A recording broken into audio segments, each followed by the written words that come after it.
Hello guys, welcome back to the channel of equilibrium classes. So आज अपने journal start करेंगे। ऐसे कहीं ना कहीं कुछ हद तक हमने जर्नल स्टार्ट कर ही चुके हैं। हमने लास्ट के 2 क्लासेस में we did rules of debit and credit, यानी कोई भी बिजनेस ट्रांजैक्शन है तो कौन सा अकाउंट डेबिट होगा, कौन सा अकाउंट क्रेडिट होगा, ये हमने किया था और अपना जर्नल इसी पे ही बेस्ड है। ठीक है, तो हेडिंग दे देना कॉपी में जर्नल। ये सबसे मेन चीज अब स्टार्ट हो गई है, जर्नल। सो पहले लिख लो थोड़ा सा brief introduction. Journal is the first book of accounts. Journal is the first book of accounts in which transactions related to business are recorded in chronological order. Journal is the first book of accounts in which transactions related to business are recorded in chronological order. तो तुमसे कोई पूछे which is the first book of accounts? First book of accounts is journal. सबसे पहले transaction जो business से related है वो कहाँ रिकॉर्ड होते हैं? जर्नल में, and in a chronological order. Chronological order का मतलब है डेट वाइज, यानी पहले 1 जनवरी, देन 2 जनवरी, देन 3 जनवरी एंड सो ऑन। पहले जनवरी, फिर मार्च, फिर अप्रैल, ऐसे चलता रहेगा।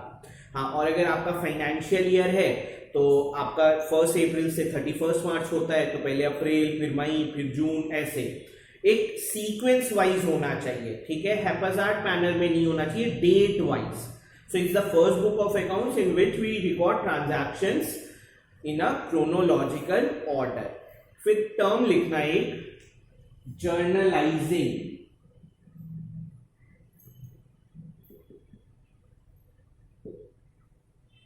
टर्म लिखना journalizing. The process of recording a transaction in journal is called journalizing. The process of recording a transaction in journal is called journalizing. The process of recording a transaction in journal is called journalizing. अगला term लिखना narration. अगला term लिखना narration. So right down, it is a brief description. It is a brief description that is written at bottom of each journal entry. It is a brief description which is written at the bottom of each journal entry, and it gives an idea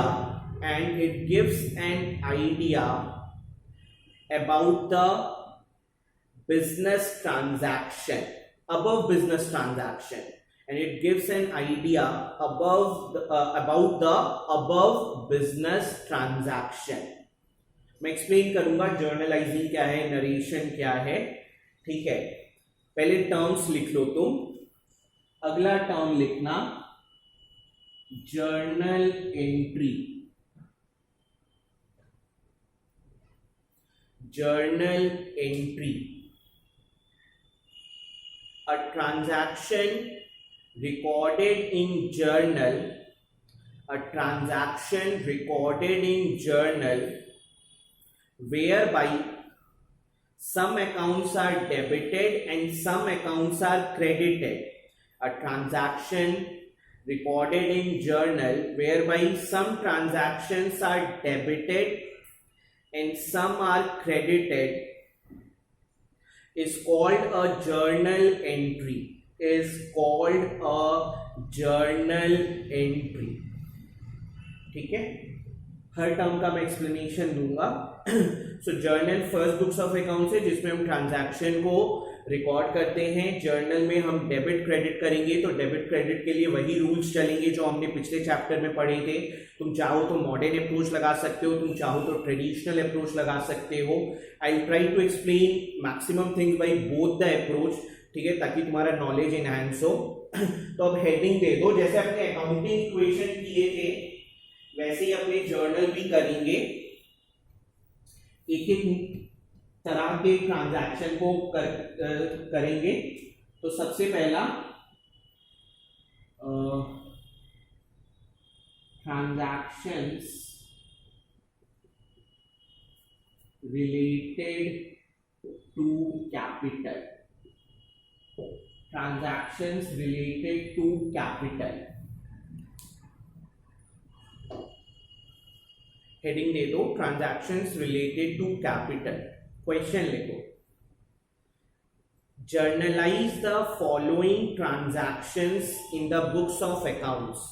generalized the following transactions in the books of accounts. पहला transaction लिखना, owner started business with cash 10 lakhs। पहला transaction लिखना, owner started business with cash 10 lakhs। दूसरा transaction लिखना, owner started business with 5 lakhs and deposited 60% of that amount in bank. Owner started business with 5 lakhs and deposited 60% of that amount in bank. मैं amount लिख लेता हूं, मैं भूल जाऊंगा। पहला में मैंने 10 लाख बोला था, फिर दूसरे में मैंने 5 लाख, 60% बैंक, 40% कैश हो गया। फिर थर्ड ट्रांजैक्शन लिखना, owner started business with cash 2 lakh, machine worth of 3 lakh and furniture worth of 5 lakhs. Cash 2 lakh, machine 3 lakh, furniture 5 lakh. ठीक है, तो 3 ट्रांजैक्शन मैंने तुम्हें बोले और मेरे को इन तीनों का क्या करके बताना है, जर्नल। सो सबसे पहले जर्नल का format, in the books of dash dash dash, यहां पे हम लोग नेम ऑफ बिजनेस लिखते हैं and then journal. In the books of, जो भी बिजनेस का नाम हो, जैसे in the books of equilibrium classes, ठीक है, जर्नल। अब इसके 5 कॉलम होते हैं, date,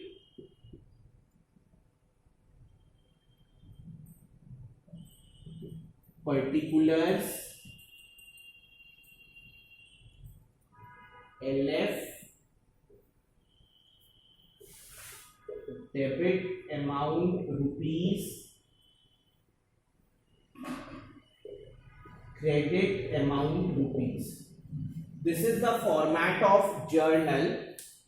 Date, particulars, LF, debit, credit.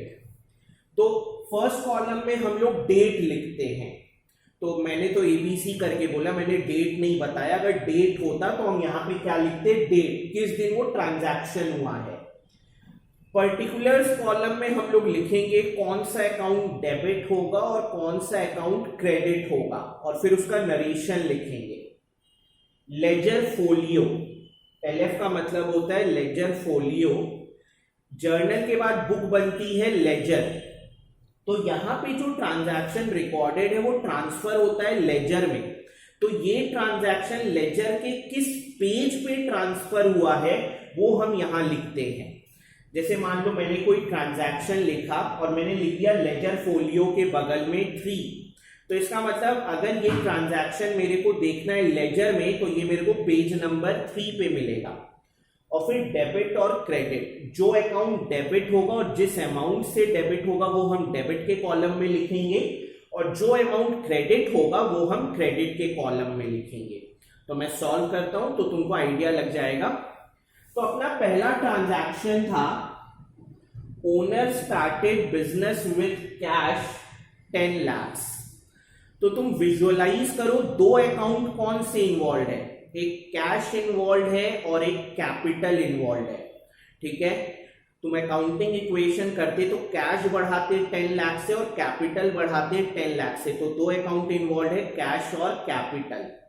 फिर तुम उसका नेचर याद करो, कैश अपना था एसेट या फिर रियल अकाउंट और कैपिटल है अपना पर्सनल अकाउंट, नहीं तो मॉडर्न अप्रोच में कैपिटल का भी अपना है। तो अब इसकी जर्नल एंट्री क्या होगी, cash account debit to capital account being cash introduced by owner 10 lakhs। Cash के सामने हम लोग 10 लाख लिखेंगे और कैपिटल के सामने हम लोग 10 लाख लिखेंगे। This is a journal entry. मैंने ट्रांजैक्शन को एक जर्नल के फॉर्म में लिखा है, कौन सा अकाउंट डेबिट हुआ, कौन सा अकाउंट क्रेडिट हुआ। दिस इज कॉल्ड नरेशन, इसको नरेशन बोला जाता है, यानी अ brief description about the transaction. हमने जो ट्रांजैक्शन है उसका एक ब्रीफ डिस्क्रिप्शन दे दिया और इसको बोला जाता है जर्नल एंट्री, कि कौन सा अकाउंट डेबिट होगा और कौन सा अकाउंट क्रेडिट होगा। तो अब मैं लॉजिक बताता हूं क्यों यही एंट्री हुई। जब ओनर 10 लाख रुपया कैश लगाया तो बिजनेस में कैश बढ़ गया, कैश इज अ एसेट, और हमने मॉडर्न अप्रोच में पढ़ा था एसेट बढ़ता है तो क्या करना चाहिए, डेबिट। हमने मॉडर्न अप्रोच में पढ़ा था कि कोई भी एसेट का वैल्यू बढ़ता है तो वो क्या होना चाहिए, डेबिट, इसलिए कैश अकाउंट हो गया डेबिट। अब ये पैसा लगाया है ओनर ने, तो बुक कीपर क्या करेगा, कैपिटल भी बढ़ाएगा। हमने मॉडर्न अप्रोच में पढ़ा है कैपिटल का बैलेंस बढ़ता है तो क्या करना चाहिए, क्रेडिट। तो देख लो, cash account debit to capital, logically आया आंसर। तुमको यही आइडेंटिफाई करना है कौन सा अकाउंट डेबिट होगा, कौन सा अकाउंट क्रेडिट होगा। ठीक है, अकाउंट का नेचर क्या है, उस पर क्या रूल चलेगा, इसलिए मैंने सबसे पहले तुम्हें rule of debit and credit पढ़ाया। क्या लॉजिक बैठा, ओनर 10 लाख कैश लगाया तो बिजनेस में कैश 10 लाख बढ़ गया, एसेट बढ़ा, एसेट बढ़ा तो डेबिट। ओनर 10 लाख लगाया तो बुक कीपर कैपिटल बढ़ाएगा, कैपिटल बढ़ता है तो मॉडर्न अप्रोच बोलता है क्या करो, क्रेडिट।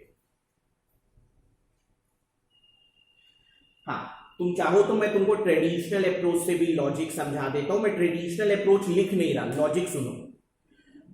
कैश रियल अकाउंट होता है जिसका रूल होता है debit what comes in, credit what goes out. तो जब ओनर 10 लाख रुपया लगाया तो बिजनेस में कैश आ रहा है, तो debit what comes in, cash आ रहा है इसलिए डेबिट हुआ। कैपिटल पर्सनल अकाउंट होता है, debit the receiver, credit the giver. तो जब ओनर 10 लाख रुपए बिजनेस को दे रहा है तो वो गिविंग एंड पे खड़ा है, credit the giver, credit the giver. ठीक है, हम ओनर का कभी नाम नहीं लिखते, उसको या तो कैपिटल शब्द से डिनोट करते या फिर ड्रॉइंग्स। तो इसका जर्नल एंट्री बन गया cash account debit to capital. दूसरे पे आते और लॉजिक लिखते चलना, बिकॉज स्टार्ट के 10 डेज सबसे इंपॉर्टेंट है। स्टार्ट के 10 डेज तुमको डिफिकल्ट लगेगा, लेकिन तुम जैसे जैसे इस पे एफर्ट्स डालना स्टार्ट कर दोगे ना, ये चीज तुमको बहुत आसान लगने लगेगी। और यही है अकाउंट्स। आपको जर्नल में बताना है कौन सा अकाउंट डेबिट होगा, कौन सा अकाउंट क्रेडिट होगा और क्यों हो रहा है, क्या लॉजिक है, क्यों डेबिट किए, क्यों क्रेडिट किए, वो मेरे को पता होना चाहिए। दूसरा था ओनर बिजनेस में पैसा लगाया, 60% बैंक में जमा कर दिया, 40% तो फिर ऑफिस में ही है, तो 5 लाख का 60% 3 लाख। तो सेकंड की जर्नल एंट्री होगी बैंक अकाउंट डेबिट और ये लिखने का तरीका होता है bank account debit, cash account debit to capital account, और फिर नरेशन बीइंग 5 लाख यानी being 5 lakh rupees introduced by owner. Narration तुम जितना ब्रीफ में लिखो उतना बढ़िया है। Being 5 lakh rupees introduced by owner. अच्छा, बैंक में लिखाएगा 3 लाख, कैश लिखाएगा 2 लाख और कैपिटल के सामने लिखेंगे 5 लाख। बैंक में लिखाएगा 3 लाख, कैश में लिखाएगा 2 लाख और कैपिटल के सामने लिखेंगे 5 लाख। क्योंकि बैंक में तो 3 लाख ही गया तो बैंक बैलेंस 3 लाख से बढ़ा, रेस्ट 2 लाख ऑफिस में है तो कैश 2 लाख से बढ़ा, और बुक कीपर कैपिटल कितने से बढ़ाएगा? 5 लाख से। This is the journal entry, this is the narration. Bank 3 lakh से डेबिट होगा, कैश 2 लाख से डेबिट होगा, कैपिटल 5 लाख से। डबल एंट्री सिस्टम, हर चीज के 2 aspect, debit credit. Total of debit total of credit हमेशा सेम आना चाहिए। देख लो, 5 लाख डेबिट 5 लाख क्रेडिट। अब लॉजिक क्या बैठा? ओनर 3 लाख रुपया बैंक में जमा किया तो बैंक बैलेंस 3 लाख से बढ़ेगा। Your bank balance is asset, तो आपका एसेट बढ़ रहा है। एसेट बढ़ता है तो क्या करना चाहिए? डेबिट। कैश 2 लाख ऑफिस में कैश आया तो ऑफिस में कैश बढ़ा, cash is a asset. Asset बढ़ता है तो क्या करना चाहिए? डेबिट। तो ये दोनों आपके एसेट है, दोनों का बैलेंस बढ़ रहा है। मॉडर्न अप्रोच याद करो, कोई भी एसेट का बैलेंस बढ़ता है तो क्या करना चाहिए? डेबिट। कोई दिक्कत? 5 लाख रुपया ओनर लगाया तो बुक कीपर क्या करेगा? कैपिटल का बैलेंस 5 लाख से बढ़ा देगा। और हमें पता है जब कैपिटल बढ़ता है तो मॉडर्न अप्रोच बोलता है कैपिटल का बैलेंस बढ़ रहा है तो आप उसको क्या करिए? क्रेडिट।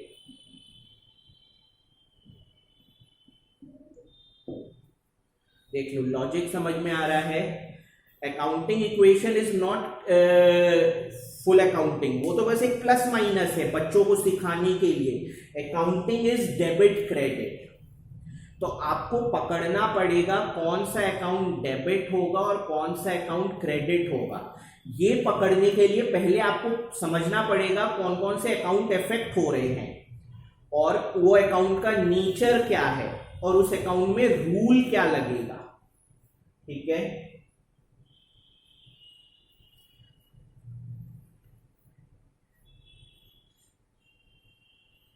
हर 2 ट्रांजैक्शन के बाद हम एक हॉरिजॉन्टल लाइन ड्रॉ करते हैं पर्टिकुलर्स के कॉलम में। थर्ड ट्रांजैक्शन है, ओनर बिजनेस में कैश लगाया, मशीन लगाया, फर्नीचर लगाया। तो कैश बढ़ गया, एसेट बढ़ा, डेबिट। फर्नीचर बढ़ा, एसेट बढ़ा, डेबिट।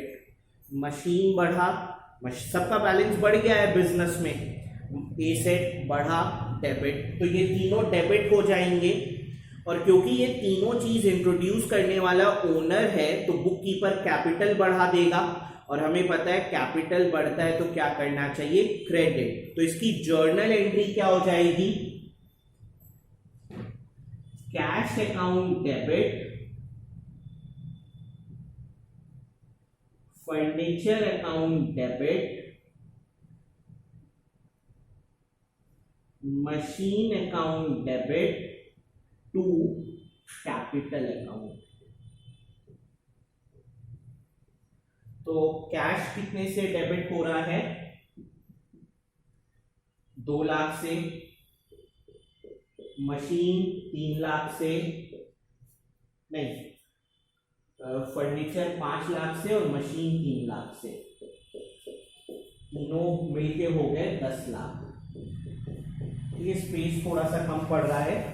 नरेशन तुम लिख देना ना, बीइंग 10 लाख रुपीज यानी तुम ऐसे लिख देना, डिटेल में थोड़ा लिखना चाहो तो being cash, furniture and machine introduce by owner.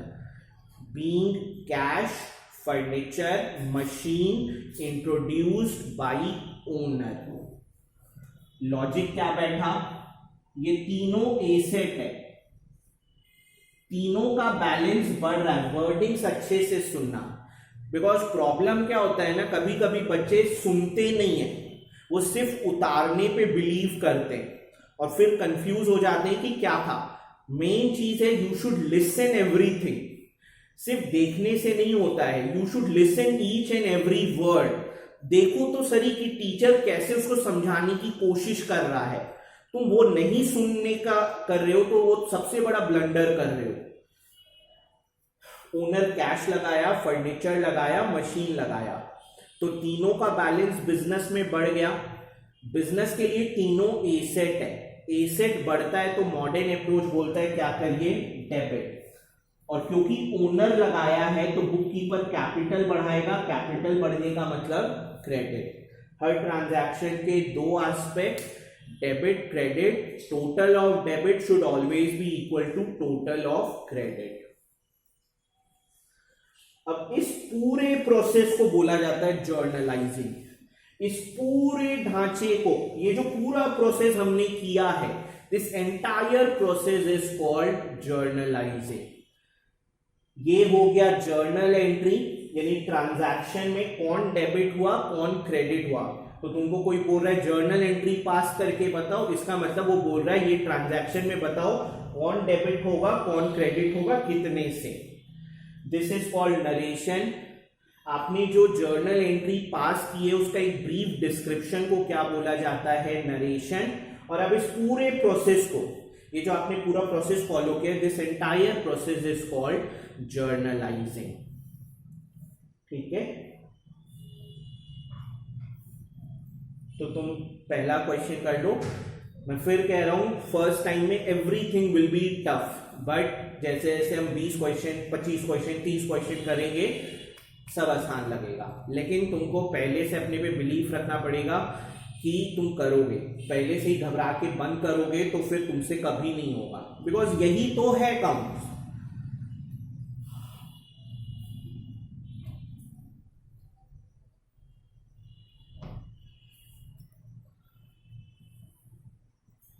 तुमको पकड़ना पड़ेगा कि उस ट्रांजैक्शन में कौन सा अकाउंट इफेक्ट हो रहा है, फिर उस अकाउंट का नेचर क्या है, फिर तुम देखो कि कौन सा रूल लग रहा है, फिर उस हिसाब से देखो कि वो डेबिट होने वाला है या फिर क्रेडिट होने वाला है।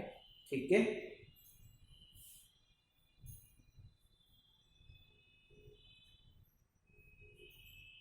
फिर मैं रब कर देता हूं ये, तुम वीडियो को पॉज करके लिखते रहना। एंड प्लीज हर ट्रांजैक्शन का लॉजिक लिखना। ये जो मैंने लॉजिक लिखा है जरूर लिखना, तब तुमको चीज क्लियर होगी क्यों डेबिट हुआ है क्यों क्रेडिट। अदरवाइज तुम भूल जाओगे आगे जाके, और कुछ रटना नहीं है। ठीक है, तुमको जो रूल्स पढ़ाए गए बस उसको अब अप्लाई करना है।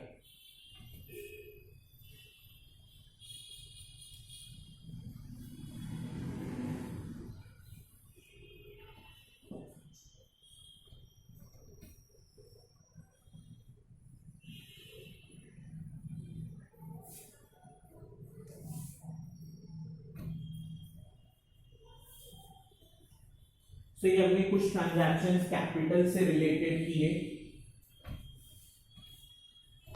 अब हेडिंग दे दो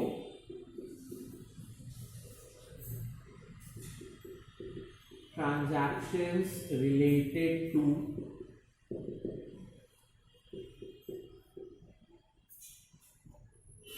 purchase of goods,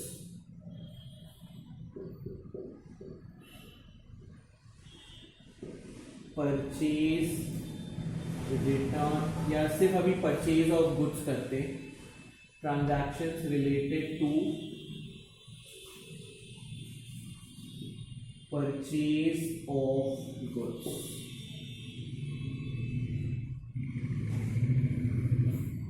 transactions related to purchase of goods, ठीक है। Purchase of what, goods. Goods का मतलब items in which business deals. Basic accounting terms याद करो। गुड्स शब्द का इस्तेमाल कब होता है, जब आप वो आइटम में डील, यानी वो आइटम की बात हो रही है जिसमें आप बिजनेस कर रहे हो। अगर कोई और आइटम की बात है जिसमें आप बिजनेस नहीं करते हो तो फिर गुड्स शब्द का इस्तेमाल नहीं होगा, ठीक है। तो पहले से थोड़ा ब्रीफ इंट्रोडक्शन लिख लो। When goods are purchased, when goods are purchased, then we will open, या then we will debit कर दो ना open की जगह। when goods are purchased then we will debit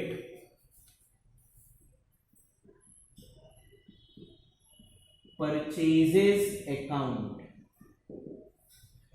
when goods are purchased then we will debit purchases account। जैसे accounting equation में क्या होता था, स्टॉक होता था, वहां पे कोई परचेज वर्ड नहीं था, बट अब यहां पे हम स्टॉक वर्ड का इस्तेमाल नहीं करेंगे।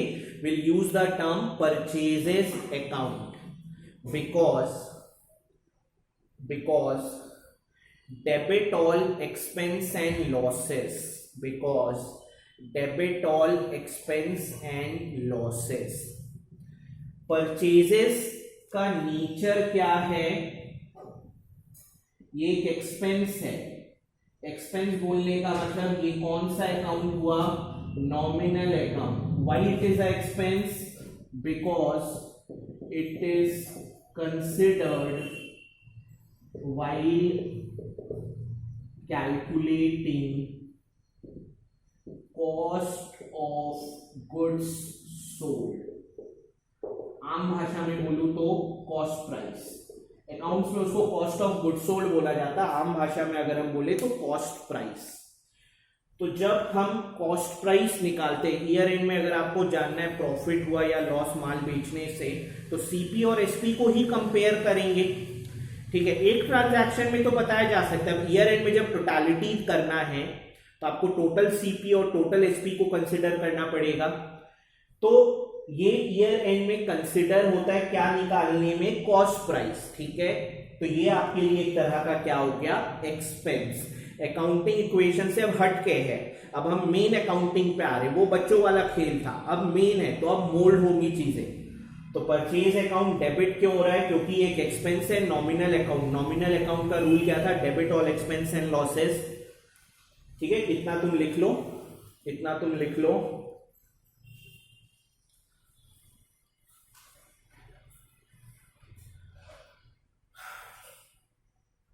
परचेजेस अकाउंट, अच्छा पहले मैं लिखा देता हूं, इतना लिख लिया, सब पॉइंट करके लिखो। बहुत बार बच्चों को कंफ्यूजन होता है कि सर वहां तो स्टॉक लिखा रहे थे और स्टॉक तो एसेट होता है। तो मैं बार बार कह रहा हूं, हाथ जोड़ के मैं अपील कर रहा हूं, प्लीज अकाउंटिंग इक्वेशन से मत करो। अकाउंटिंग इक्वेशन में 3 ही हेड थे, एसेट, लायबिलिटी, कैपिटल। अब यहाँ पे 5 हेड है, तो पांचों हेड के आइटम्स को अब अलग अलग दिखाना है।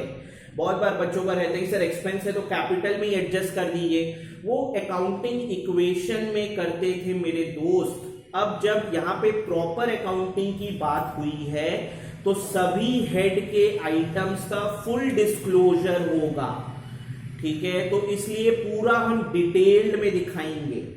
तो क्योंकि ये कॉस्ट प्राइस निकालने में कंसिडर होता है तो ये क्या है, एक्सपेंस यानी नॉमिनल अकाउंट, ठीक है। मैं फिर कह रहा हूं, ये सब डाउट्स कभी भी हो या तो वीडियो देख लेना, नहीं तो मेरे से बात कर लेना। सब पॉइंट करके लिखो। We will never use the word purchases account, और purchases account को inverted commas में लिख देना ना। We will never use the word purchases account if we are purchasing any fixed asset. If we are purchasing any fixed asset in which business does not deals, in which business does not deals। ये बहुत important बात है। Purchases account सिर्फ तभी use होगा जब आप goods खरीद रहे हो। गुड्स के अलावा आप कोई फिक्स एसेट खरीद रहे हो जिसमें बिजनेस नहीं करते हो आप, तब आप परचेजेस अकाउंट नहीं यूज करोगे। जैसे एग्जांपल के तौर पे बहुत बच्चे यही गलती करते हैं, वो कुछ भी परचेज होता है परचेज वर्ड यूज कर देते हैं। जैसे एग्जांपल के तौर पे business is of electronic items, ठीक है। मान लेते हैं बिजनेस किस चीज का है, इलेक्ट्रॉनिक आइटम्स का, और सभी तरह के electronic items, TV, washing machine, refrigerator सब है, ठीक है। तो परचेज ऑफ टीवी, तो अकाउंट परचेज, क्यों? क्योंकि आप क्या खरीद रहे हो, TV. TV is a electronic item. Purchase of washing machine, क्या वर्ड यूज करोगे, परचेज अकाउंट, क्यों? क्योंकि आपका बिजनेस इसी में है। परचेज ऑफ फर्नीचर,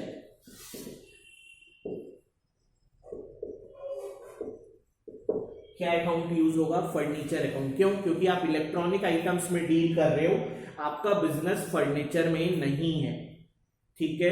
तो ये अब आपके लिए एक फिक्स्ड एसेट है।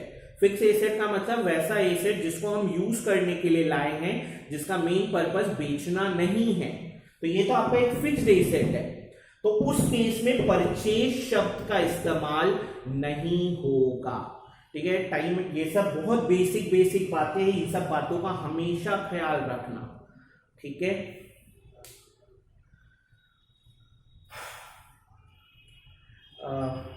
और तो फिर क्वेश्चन से समझाता हूं मैं। क्वेश्चन लिखो, journalize the following transactions.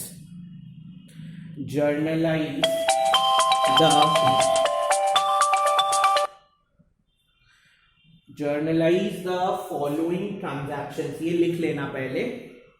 Generalized the following transactions. Number 8, goods purchased for cash 10,000।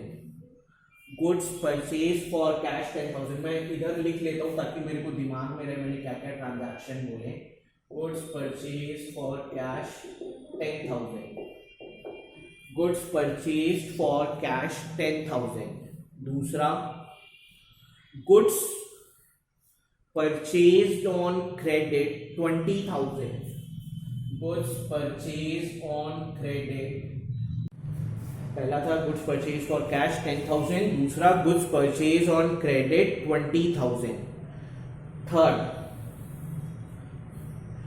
Goods purchased from Ram for cash 10,000। Goods purchased from Ram for 10,000 cash. इसका मतलब तुम 10,000 का माल खरीदे हो राम से, लेकिन पेमेंट दे के खरीदे हो, यानी उधार में नहीं खरीदे हो। अगला, goods purchased from Shyam for 20,000। Goods purchased from Shyam for 20,000। पांचवा, गुड्स परचेज्ड 5,000। पांचवा, गुड्स परचेज्ड 5,000। तो 5 ट्रांजैक्शन मैंने परचेज के लिए हैं, और सब में हम क्या खरीद रहे हैं, गुड्स। तो हम क्या शब्द यूज कर सकते हैं, परचेज अकाउंट, ठीक है। हर एक नोट का ख्याल रखना, नोट्स पे नहीं ध्यान दोगे तो गलती करोगे। तो फॉर्मेट बना लेते हैं पहले। In the books of dash dash dash journal, date, particulars, फिर से मैंने डेट नहीं बताया ना, अच्छा ठीक है, अगले क्वेश्चन में डेट बता दूंगा। LF debit credit. अच्छा, तुमको LF का कॉलम का कोई काम नहीं पड़ेगा, LF का कॉलम तुम्हारा खाली जाएगा। रियल लाइफ में LF का कॉलम का यूज आता है, तुम्हारा अभी पढ़ते समय कोई काम नहीं आने वाला है, वो खाली जाएगा। हाँ, तुमसे 1 मार्क में पूछ सकते हैं कि LF का कॉलम बताता क्या है।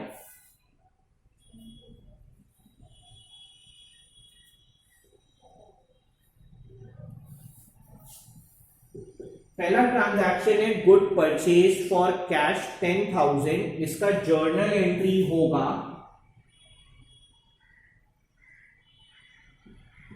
Purchases account debit to cash account, और फिर नरेशन लिख देंगे being goods purchase for cash, और अमाउंट लिखाएगा 10,000 10,000।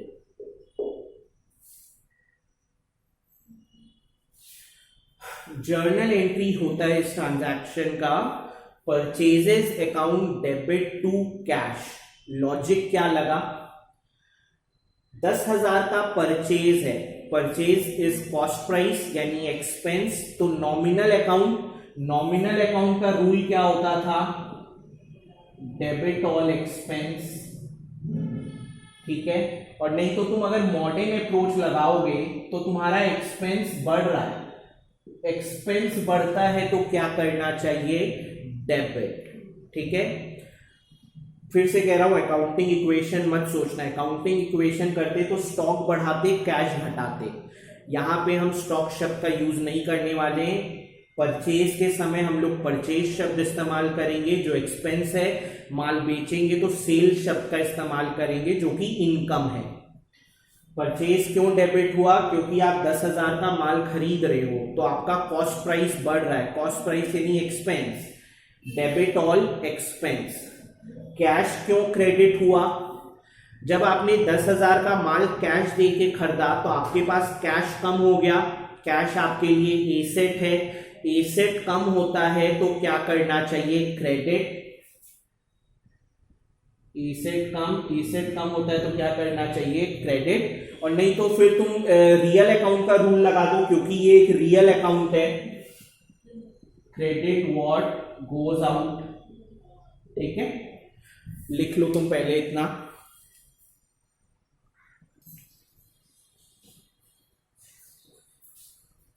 फिर अगला अपना ट्रांजैक्शन है गुड्स परचेज्ड ऑन क्रेडिट, तो इसका जर्नल एंट्री होगा। अच्छा, ये फॉर्मेट का पार्ट नहीं है ना, फॉर्मेट यहां से स्टार्ट है, ये तो बस मैंने ट्रांजैक्शन साइड में लिख लिए थे। Purchases account debit to creditors account, narration हो जाएगा being goods purchase on credit, ठीक है। 20,000।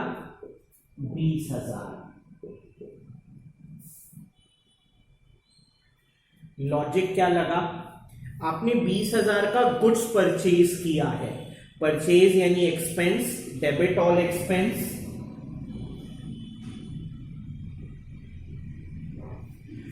यहां तक तो कोई दिक्कत नहीं है। बट अब की बार हमने कैश पेमेंट देके नहीं खरीदा है, हमने गुड्स उधार में खरीदा है। तो जिन लोगों से हम गुड्स उधार में खरीदते हैं हम उसको क्या बोलते हैं, क्रेडिटर, ठीक है। जिनसे भी हम गुड्स उधार में खरीदते हैं those people are called creditor. तो क्रेडिटर बिजनेस की क्या होती है, liability.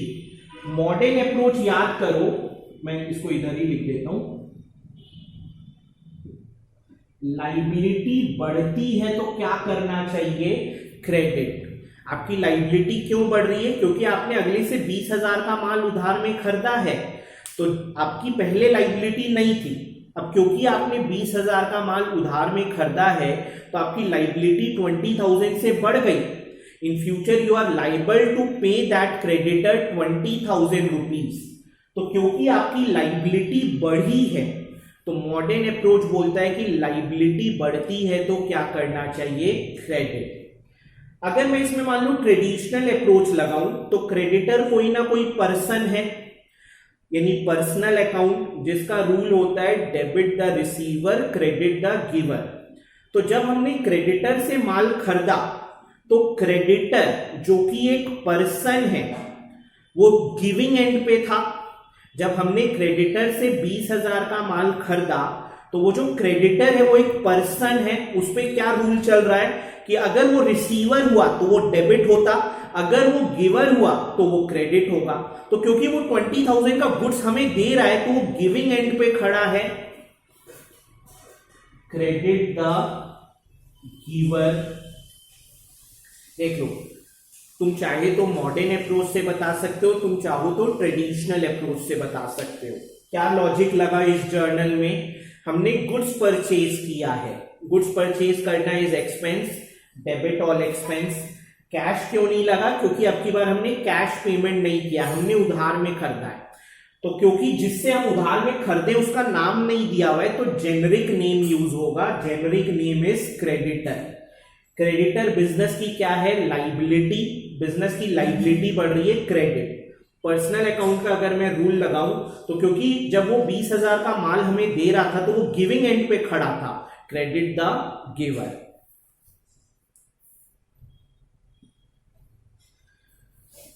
Goods purchase from Ram for 10,000 cash.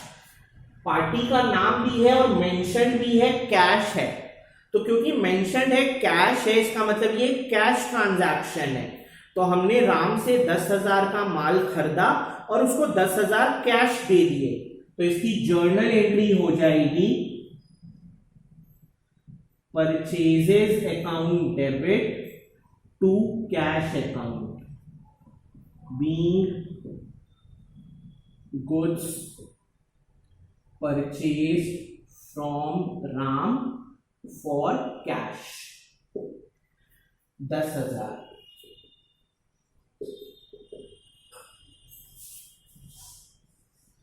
तो अब मैं इसमें लॉजिक लिख नहीं रहा, बस मैं लॉजिक वर्बली बोल देता हूं। 10,000 का हमने गुड्स खरीदा, परचेज, तो हमारा कॉस्ट प्राइस 10,000 से बढ़ गया। Cost price is expense, expense बढ़ना is debit, debit all expense. क्योंकि हमने उसको 10,000 कैश पेमेंट किया है तो कैश घट गया 10,000 से। कैश इज एसेट, एसेट घटता है तो क्या करना चाहिए, क्रेडिट। और तुम कैश में रियल अकाउंट का रूल भी लगा सकते हो, debit what comes in credit what goes out. तो क्योंकि कैश जा रहा है बिजनेस से, क्रेडिट व्हाट गोज आउट। चौथा, goods purchase from Shyam for 20,000। अब क्या होता है, बच्चे ये नहीं समझ पाते कि whether it is cash transaction या क्रेडिट ट्रांजैक्शन। तो अकाउंटिंग इक्वेशन में मैंने तुमको एक रूल लिखवाया था, मैं रूल दोबारा नहीं लिखवा रहा क्योंकि मैं तुमको अकाउंटिंग इक्वेशन में वो रूल लिखवा चुका था। तुम रूल में जाके देखना, मैंने लिखवाया था कि अगर क्वेश्चन में लिखा है कि हमने किससे माल खरीदा है, क्वेश्चन में लिखा हुआ है कि हमने किससे माल खरीदा है, श्याम से, और ये नहीं मेंशन है कैश में खरीदे हैं या क्रेडिट में, तो फिर वो माना जाएगा क्रेडिट में। मैं फिर से बोल देता हूं, रूल क्या है, अगर क्वेश्चन में लिखा है कि हमने किससे माल खरीदा है, क्वेश्चन में लिखा है हमने श्याम से माल खरीदा है, बट ये मेंशन नहीं है कि कैश दे के खरीदा है या क्रेडिट में, तो फिर वो माना जाएगा क्रेडिट में। तो फिर चौथा का जर्नल एंट्री होगा purchases account debit, Shyam creditor है अपना, क्योंकि हमने जिससे भी हम गुड्स उधार में खरीदते हैं हम उसको क्रेडिटर बोलते हैं। हाँ, लेकिन क्योंकि अब उसका नाम मेरे को क्वेश्चन में दिया हुआ है तो हम उसका नाम लिखेंगे, purchases account debit to Shyam account being goods purchased on credit from Shyam.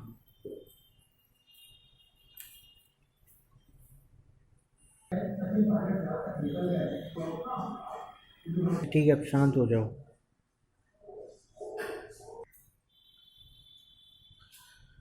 So purchase of goods from Shyam 20,000 ठीक है। क्वेश्चन में मेंशन है कि हमने श्याम से गुड्स खरीदा है, बट ये नहीं मेंशन है कि कैश है या क्रेडिट। तो रूल बोलता है कि अगर पार्टी का नाम गिवन है और नहीं मेंशन है कैश या क्रेडिट, तो we take that as credit. पिछला क्वेश्चन देखो, पार्टी का नाम था लेकिन मेंशन था कैश, तो कैश, लेकिन if it is not mention cash या क्रेडिट तो we take that as credit. तुम रूल लिख लो एक बार फिर से, रूल लिख लो। If question is of purchase, if question is of purchase and name of party from whom, and name of party from whom goods have been purchased is given. If question is of purchase and name of party from whom goods purchase is given and it is not mentioned whether it is cash purchase or credit purchase, and it is not mentioned whether it is cash purchase or credit purchase, then we take that as credit purchase. It is not mentioned whether it is cash purchase or credit purchase, then we take that as credit purchase. Question purchase का है, party का नाम given है, ये नहीं बताया cash है या क्रेडिट, तो फिर हम उसको लेते हैं credit purchase, purchase to creditor.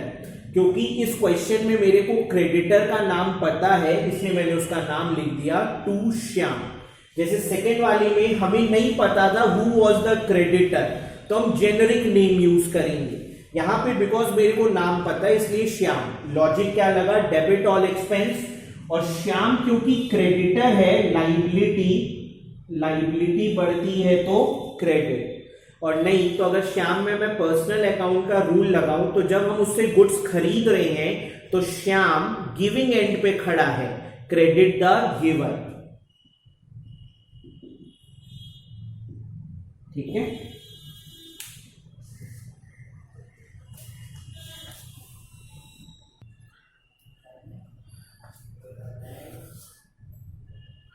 Last transaction है गुड्स परचेज। अब देखो यहां पे भी मेंशन नहीं है कि ये जो 5000 का गुड्स परचेज हुआ है कैश में है या क्रेडिट में, बट डी और ई में अगर कंपेयर करो, यहां पे लिखा हुआ था किससे खरीदा, यहां मेंशन नहीं किससे खरीदा है। तो रूल लिख लो, ऐसे रूल तो मैंने तुमको अकाउंटिंग इक्वेशन में बताया भी था कि अगर क्वेश्चन में पार्टी का नाम नहीं है और नहीं बोला है कैश या क्रेडिट, तब फिर हम उसको लेते हैं cash. So right down, rule लिख लो। If question is of purchase, if question is of purchase and name of party is not given in question, if question is of purchase and name of party from whom goods have been purchased कर लो ना। if question is of purchase and name of party from whom goods have been purchased is not given in question and it is not mentioned whether it is cash or credit and it is not mentioned whether it is cash or credit purchase, then we take that as cash purchase, and it is not mentioned whether it is cash or credit purchase, then we take that as credit purchase. Question में नहीं mention है, party का नाम भी नहीं है, तो हम फिर उसको क्या लेते हैं, कैश परचेज। और कैश परचेज की जर्नल एंट्री क्या हो जाएगी, purchases account debit to cash account 5000। Narration तुम लिख लेना ना, being goods purchase on cash. Logic क्या लग जाएगा, purchase is a expense, debit all expense, और क्योंकि कैश में खरीदें तो कैश जाएगा, क्रेडिट व्हाट गोज आउट। नहीं तो तुम बोल सकते हो कैश कम होगा, एसेट कम होता है तो क्या करना चाहिए, क्रेडिट। अच्छा, एक ट्रांजैक्शन तुम लिखो तो तुम अपने से करना, इसी में एफ कर दो, गुड्स परचेज ऑन क्रेडिट 10,000। अच्छा नहीं, वो तो ऊपर में है, गुड्स परचेज ऑन क्रेडिट। देखो यहां पे क्या है, पार्टी का नाम नहीं है लेकिन मेंशन्ड है क्रेडिट, तो फिर ये क्या है, क्रेडिट ट्रांजैक्शन। क्वेश्चन में मेंशन कर दिया कैश ट्रांजैक्शन है तो कैश, क्वेश्चन में मेंशन कर दिया क्रेडिट ट्रांजैक्शन है तो क्रेडिट। पार्टी का नाम हो या ना हो उससे कुछ फर्क नहीं पड़ता। रूल है कि अगर मेंशन नहीं किया है कि कैश है या क्रेडिट, तब अब हम देखेंगे कि पार्टी का नाम है या नहीं है। पार्टी का नाम है तो क्रेडिट लेंगे, पार्टी का नाम नहीं है तो कैश लेंगे। ठीक है, देख लो अच्छे से, तुम पांचों कर लो, फिर अगले क्वेश्चन पे बढ़ते हैं।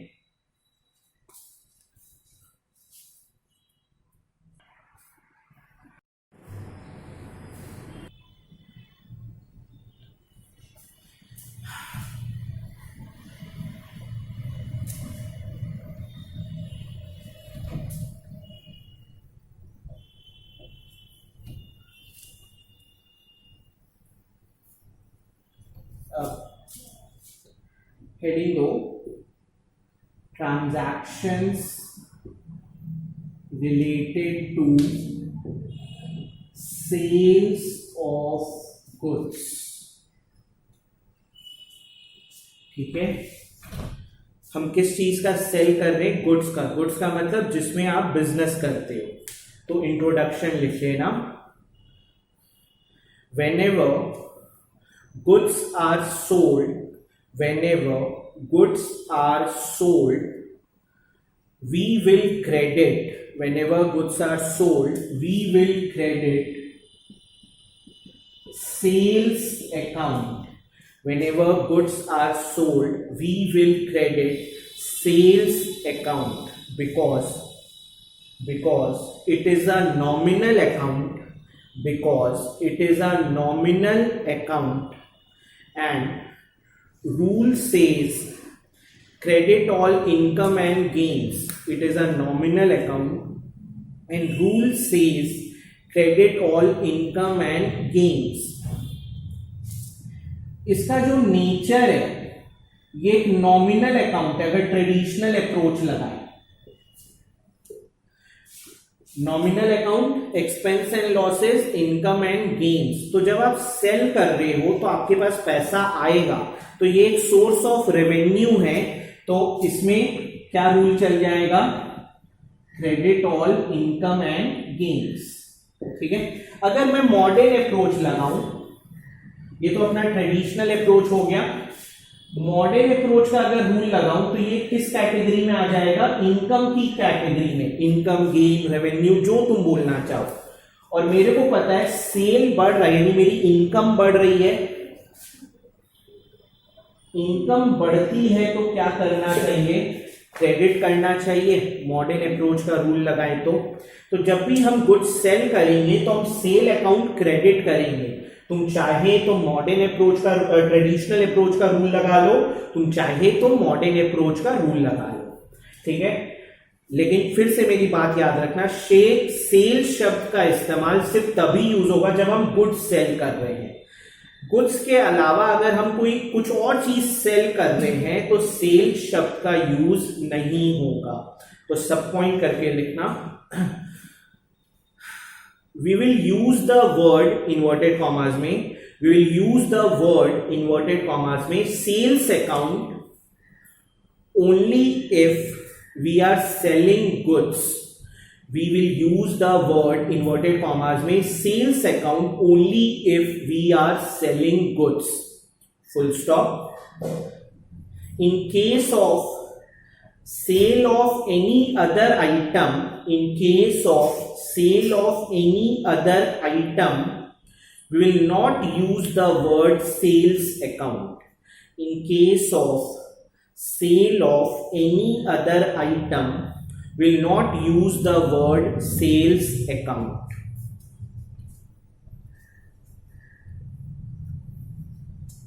तो मैं एग्जांपल से एक्सप्लेन करता हूं। मान लो तुम्हारा क्लोथ का शॉप है, ठीक है, तुम सभी तरह के कपड़े बेचते हो, shirt, pant, jeans, gents wear, ladies wear, तुम सब कुछ बेचते हो।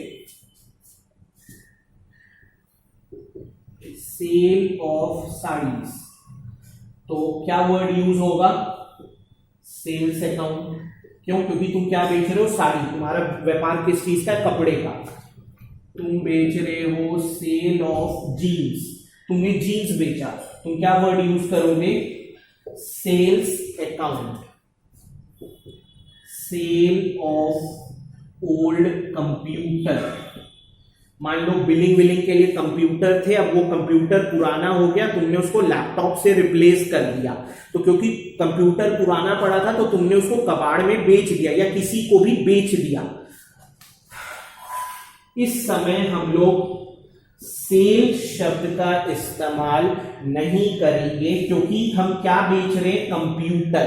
मेरा बिजनेस किस चीज का है? कपड़े का। तो इस समय हम लोग क्या वर्ड यूज करेंगे? ठीक है, ये बात हमेशा याद रखना, परचेज शब्द तभी यूज होगा जब आप गुड्स परचेज करोगे जिसमें आपका बिजनेस है। सेल शब्द तभी यूज होगा जब आप वो चीज बेच रहे हो जिसमें आपका बिजनेस है। जिस चीज में आपका बिजनेस नहीं है, तो फिर आप कोई और आइटम परचेज कर रहे हो तो you will use that word. जिस चीज में आपका बिजनेस नहीं है, अगर आप कुछ बेच रहे हो, then you will not use the word sale, you will use that word. ठीक है, नहीं तो जिन बच्चों के पास बेसिक नॉलेज नहीं होती, वो हर जगह परचेज वर्ड यूज करते रहते हैं, वो हर जगह सेल्स वर्ड यूज करते रहते हैं, तो वहां गलत है। ठीक है, सो थर्ड क्वेश्चन लिखना। क्वेश्चन से फिर मैं समझाता हूं इसको जर्नल में हम कैसे लिखेंगे। थर्ड क्वेश्चन लिखना, generalized the following transaction in the books of equilibrium classes. Generalized the following transactions in the books of equilibrium classes.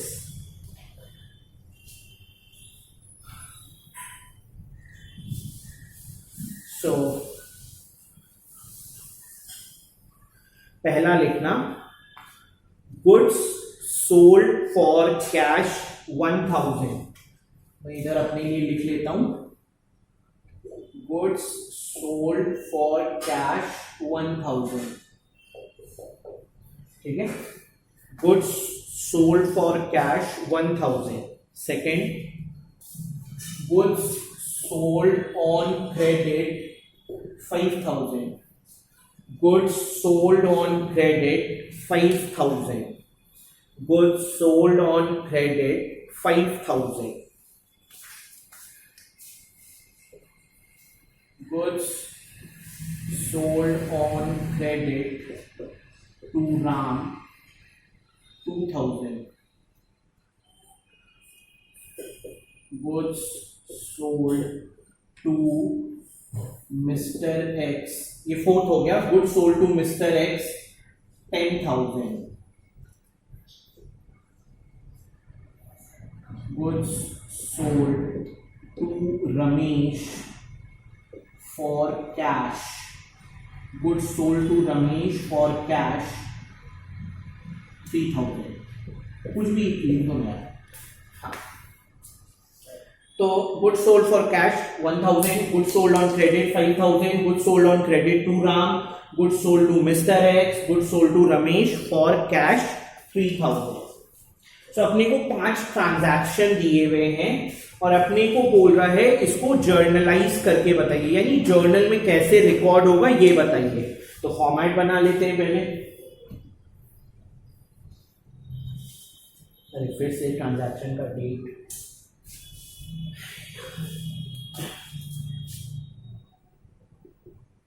In the books of equilibrium classes journal. ठीक है, अपना जर्नल अब start हो रही है, तो बस मैंने ट्रांजैक्शन लिख लिए अपनी मेमोरी में रखने के लिए। 5 column, date, particulars, LF, debit, credit.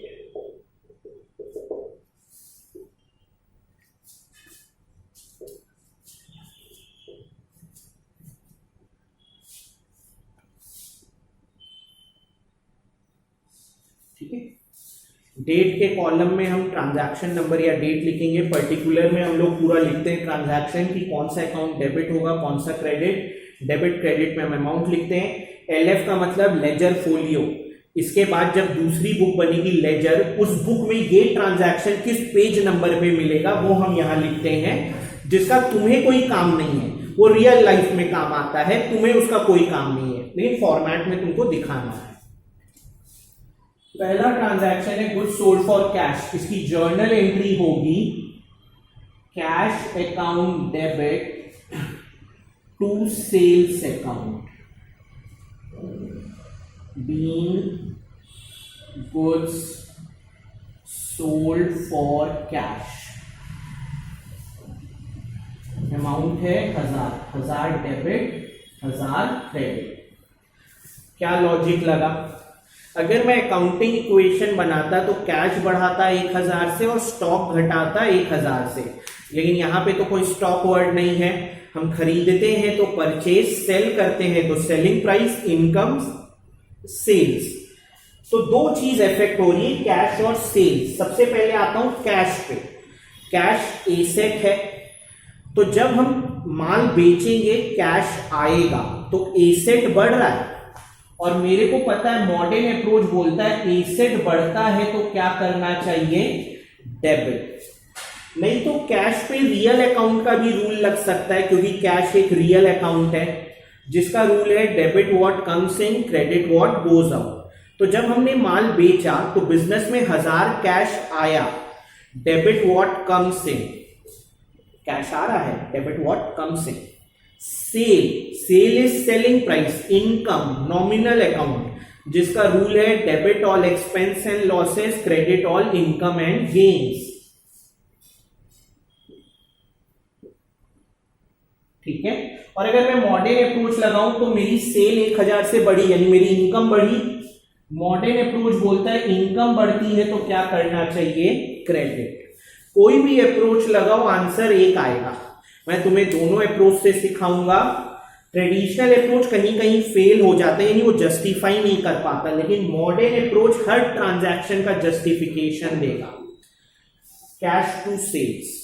दूसरा गुड्स सोल्ड ऑन क्रेडिट। अब किसको बेचें उसका नाम नहीं लिखा है, तो हमने थ्योरी में पढ़ा है कि जिसको हम उधार में गुड्स बेचते हैं तो उसका जेनेरिक नेम होता है डेटर। जिसको हम उधार में गुड्स बेचते हैं हम उसको क्या बोलते हैं, डेटर। ठीक है। तो सेकंड की जर्नल एंट्री होगी डेटर। कहीं कहीं तुम एमसीक्यू में डेटर की जगह कस्टमर लिखा भी आता है। ठीक है। Debtor account debit to sales account. Narration हो जाएगा being goods sold on credit 5000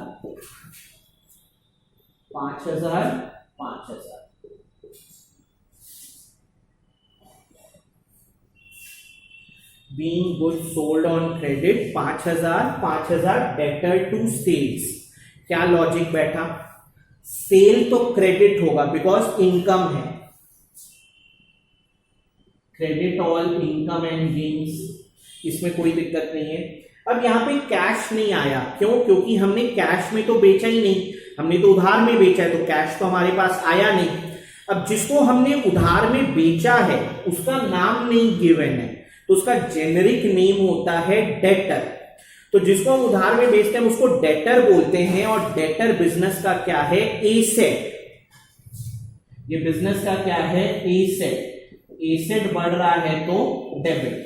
और ये क्यों एसेट है? क्योंकि फ्यूचर में हमें इससे कितना लेना है, 5000। हमने इसको उधार में माल बेचा है तो इन फ्यूचर हम इससे 5000 रुपीज लेंगे। तो जब तक ये मेरे को 5000 रुपीज नहीं दे देता, ये बिजनेस का क्या है, एसेट। मेरा एसेट बढ़ रहा है, एसेट बढ़ रहा है तो क्या करना चाहिए, डेबिट। अगर मैं ट्रेडिशनल अप्रोच लगाऊं तो डेटर हुआ पर्सनल अकाउंट, ये कोई एक पर्सन था, तो इसमें रूल लगेगा debit the receiver, credit the giver. तो तुम सोचो डेटर को जब हमने माल बेचा तो डेटर रिसीविंग एंड पे खड़ा था या गिविंग एंड पे?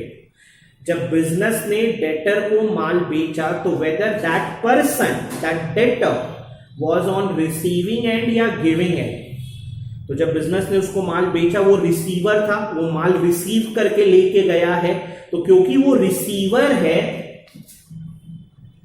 Debit the receiver. ठीक है, लॉजिक समझ में आ रहा है? कभी कभी बच्चों को क्या डाउट रहता है ना, सर फ्यूचर में तो ये पैसा देगा, तो फ्यूचर का नहीं तुमको ट्रांजैक्शन आज करना है, तुमको अभी का ट्रांजैक्शन बताना है। फ्यूचर में क्या सेटलमेंट होगा इससे, जिस दिन वो ट्रांजैक्शन आएगा उस दिन। अभी तो क्या है, आपने इसको 5,000 का माल बेचा है, ये रिसीवर था, debit the receiver. Third, good sold on credit to Ram. तो क्वेश्चन में नाम भी है और नाम इररेलेवेंट है, क्योंकि क्वेश्चन में लिख दिया क्रेडिट में बेचे, तो जर्नल एंट्री हो जाएगी Ram account debit to sales account being goods sold on credit, और अमाउंट है 2000। सेल का लॉजिक अब मैं नहीं लिख रहा, sale is income, credit all income. Ram हमारा क्या है, जिसको भी हम उधार में माल बेचते हैं हम उसको डेटर बोलते हैं, तो राम डेटर है। डेटर यानी एसेट, एसेट बढ़ता है तो क्या करना चाहिए, डेबिट। और नहीं तो जब हमने राम को माल बेचा, राम इज अ पर्सन, क्योंकि वो रिसीविंग एंड पे खड़ा था, डेबिट द रिसीवर। इस बार मैंने डेटर शब्द क्यों नहीं यूज किया, बिकॉज इस बार उसका नाम गिवन है। जब नाम नहीं गिवन होता है तब हम जेनरिक नेम यूज करते हैं। ठीक है, चौथा, good sold to mister X 10,000। अब देखो यहां पे मिस्टर एक्स का नाम तो है, बट ये मेंशन नहीं है कि क्या हमने मिस्टर एक्स को गुड्स कैश में बेचा है या क्रेडिट में। तो वही रूल चलेगा जो अभी मैंने परचेजेस में लिखवाया, कि अगर क्वेश्चन में पार्टी का नाम गिवन है और ये मेंशन नहीं है कैश है या क्रेडिट, तो हम उसको क्या लेते हैं, क्रेडिट। प्लीज ये बात हमेशा दिमाग में रखना, परचेज और सेल का अगर ट्रांजैक्शन है, क्वेश्चन में अगर मेंशन है कैश है क्रेडिट है, तब तो कोई टेंशन ही नहीं है, तब तो कोई दिक्कत नहीं है। लेकिन अगर नहीं मेंशन्ड है तब देखा जाता है कि पार्टी का नाम है या पार्टी का नाम नहीं है।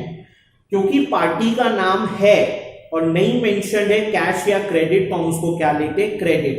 तो ये क्रेडिट में बेचा गया है, तो इसकी जर्नल एंट्री क्या हो जाएगी, mister X account debit to sales account being goods sold on credit 10,000। ठीक है, लॉजिक वही रहेगा, mister X debtor, asset, asset तो डेबिट क्योंकि बढ़ रहा है, sale is income, credit all income and gains.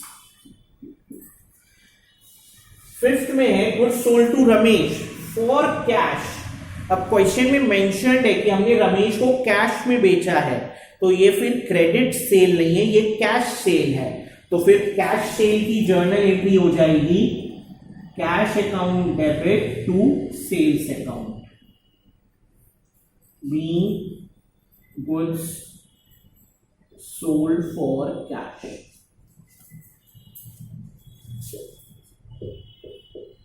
ठीक है, लॉजिक क्या चल जाएगा, लॉजिक अच्छे से सुनना, sale is income, credit all income, क्योंकि कैश में बेचा है, cash is real account, cash business में आ रहा है, डेबिट व्हाट कम्स इन। और नहीं तो तुम अगर मॉडर्न अप्रोच लगा रहे हो तो तुम्हारा कैश बढ़ा, कैश बढ़ता है तो डेबिट, एसेट बढ़ता है तो debit.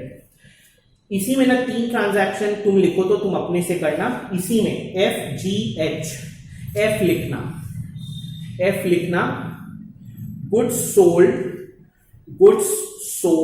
For 10,000, goods sold for 10,000, ये एफ हो गया। जी, cash sales 20,000, cash sales 20,000। H, credit sales 25,000, credit sales 25,000। ठीक है, तो ये 3 ट्रांजैक्शन तुम अपने से करके बताना, मैं नहीं बता रहा, मेरे को जरूर या तो कमेंट सेक्शन में बताना या फिर व्हाट्सएप करना या कॉल करके बताना। सो आज का फर्स्ट क्लास अपना जर्नल यही एंड कर रहे हैं, तुम इतना अच्छे से कर लो। पहले हम डेली बेसिस पे 3-4 तरह के ट्रांजैक्शन करते चले जाएंगे। मैं बार बार रिपीट कर रहा हूं, journal is the most important thing. Journal clear है तो आगे तुमको अकाउंट्स में बहुत दिक्कत नहीं आएगी। जर्नल तुम्हारा वीक रह गया तो तुमको बहुत प्रॉब्लम आएगी, तुमसे बहुत हद तक अकाउंट्स नहीं हो पाएगा। जर्नल से पहले you should know rule of debit and credit, and rule of debit credit से पहले you should know the theory. Theory अगर क्लियर है तो आपको हर चीज समझ में आएगी। ठीक है, तो आज का डे 1 अपना जर्नल का यही एंड करते हैं, फिर नेक्स्ट क्लास में will continue with journal. Doubts होगा, जहां डाउट होता है फोन करो, व्हाट्सएप करो, क्लैरिफाई करो। ठीक है, what I can observe is कि कुछ 20-25 बच्चे हैं जो डाउट्स पूछते रहते हैं एंड रेस्ट बच्चे डाउट्स नहीं पूछते। अब ऐसा हो सकता है जो रेस्ट बच्चे डाउट्स नहीं पूछते वो या तो उनको हर चीज क्लियर है इसलिए वो लोग डाउट्स नहीं पूछ रहे हैं, या वो पढ़ ही नहीं रहे तो डाउट्स कहाँ से पूछेंगे।